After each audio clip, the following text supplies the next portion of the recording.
So, habang nagmamabena ako, maki-sundin kayo in praying your own convert to God. Kasi, when we are praying,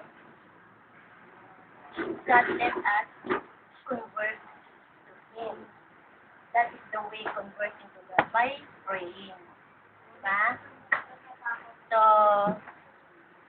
yung oras na nagmamabena ako, try your best na makipag-usap din kayo sa Lord. Yan ang purpose bakit sa nandito. Hindi na tayo yung pupunta pa sa Quiapo para makita yung imahe na siya nang pumunta rito pag simalayo pumunta. Diba? Kaya sana, makijoin din tayo sa prayer. Hindi man tayo magkakatulad ng pinapanalangin kasi sa akin, nabena to, po na tayo. So kayo, gusto ko,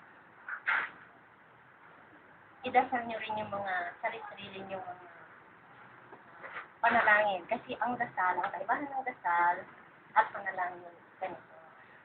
Ang dasal, hinango sa mga babasahin, sinulat, minimorize. Pag hindi pa ma-memorize, binabasa pa rin ng paulit-ulit.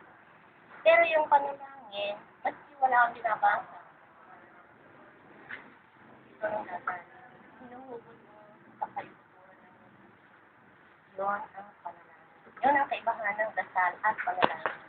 Kaya kung magdadasal ako while you are praying, mananalangin din kayo ng sarili ng panalangin. Gaano dito? Makikinig si Lord kasi si Lord, parang siyang tenga. Ito yung kanyang espiritu. Yun yung sikreto ni Papa. Ito yung kanyang espiritu, ito yung kanyang mga mata, ito yung kanyang mga tenga. Naririnig niya tayo, lahat magsilibo-libo sa tayo nananalangin sa kanya. At saka yung espiritu niya yun, nandito sa atin. Kasi we are the temple of the Holy Spirit. Kaya while I am reciting my novena prayer, please do your part also. Converse to God through prayer. And then meditate. When you meditate, you let God speak. When you pray, God let you speak to Him. Marami pa akong share sa inyo kasi nagdaan din ako sa kabataan. Nag-umpisa ako nung I was 6 years old joining the prayer. Holy Rosary. I was 3, I was in grade 3, and I was active in religious activity. I'm joining Legion of Mary. Kaya binibigyan ko kayo ng inspirasyon para makausap niyo si Mama Mary at si Papa Jesus. Kasi na-experience ko yun. Nakausap ko sila. At yung araw na nakausap ko si Mama Mary, si Papa Jesus, yun yung moment. Very joyful, very blessed, at very glorious day para sa akin. Kaya pala, yung pala ang mystery ng sorrowful day, glorious day, at joyful day. Kasi nung nakausap ko sila, I was in my critical condition. Yun yung sorrowful day ko. Na yung oras na yun pala na nasa critical condition ako, naging napaka-joyful day, napaka-glorious day, at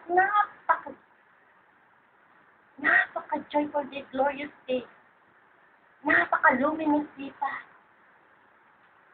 Yung sorrowful day ko na yun. Kasi yun yung time, yun yung araw na nakausap ko ang Holy Trinity in one God.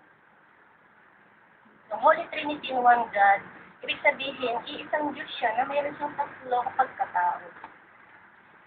Siya yung Ama, siya pa yung naging ina, na nagluwal sa bigadan sa. At siya rin yung naging anak. Napaka-mystery, diba? Kasi nga, may pitong spirito ang Ama. The mystery of the Holy Trinity in one God. Same as the mystery of the seven spirits of God in one Holy Spirit. Mamaya, itutuloy ko yung discussion. Tanong,